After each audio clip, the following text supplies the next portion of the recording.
retail under some pressure. Big drops for both Lululemon and Nike. Senior retail reporter Courtney Reagan is following the moves. Courtney.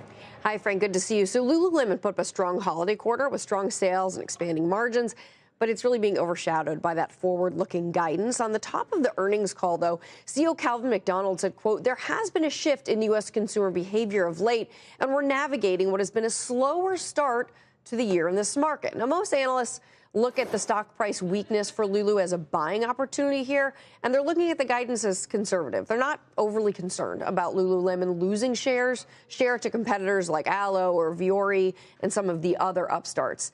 Nike, too, though, outperformed for the quarter and issued disappointing guidance. Nike's been going through a turnaround effort for some time. We know that, leaving analysts mixed on near-term expectations.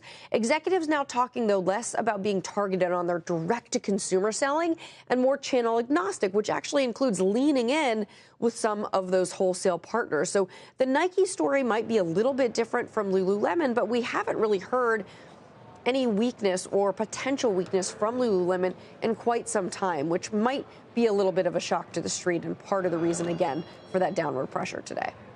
Yeah, a lot of downward pressure, especially for Lululemon, just looking shares down double digits. Courtney, thank you very much.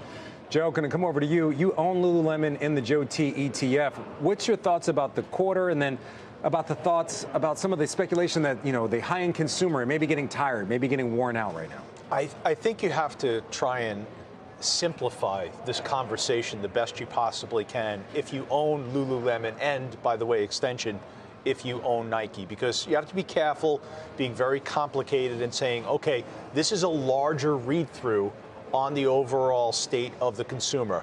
Yes, from a fundamental standpoint, you have the first quarter for Lululemon where you sit back and say, okay, I've got some disappointment. I've got some disappointment because they delivered on the earnings, but they really didn't deliver in terms of what their guidance might be. They see something that they're somewhat concerned about. Should that make me concerned? I'll say this, okay? This is a company that has in the past disappointed in that regard and quickly recovered. So be very careful dismissing the ability of Lululemon not to recover quickly. With that being said, technically, you've got a breakdown here. The stock is below the 200-day moving average. You have to acknowledge that.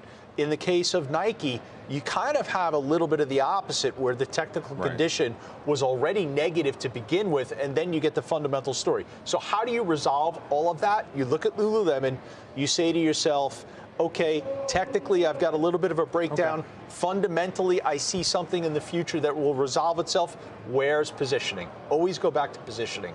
And positioning in Lululemon right now, it's pretty long. I think it's well understood that speculators are long Lululemon right now, and I think that portends a little bit of further weakness in the near term. So, Weiss, you got a take on Lululemon as well? Yeah, first of all, it's such a great idea to keep Jim out of any block that concerns fashion. Look, in terms of Lululemon, expectations are very high. The stock's still expensive, although I'm looking at it, I'd like to buy it. They have a unique brand there, and they do have pretty much a lock in the market. You've got Alo, but it's not the same. Lulu's much broader. But Nike specifically, this is more interesting to me. This is another sign that the Chinese population, the consumer, is having sort of their day of reckoning with U.S. brands. So if you take a look, Tesla's down, Nike's down. You can talk to others that are down. That's a real issue, and I think it's just the beginning of it. So what went from everybody's got to be in China, everybody's got to be in China, to where the big growth is, to now the reverse. The Chinese government is supporting local brands and unsupporting, maligning U.S. brands. So I don't know how they get out of that. All right, well, Nike shares down 7%. We've got to leave the conversation there.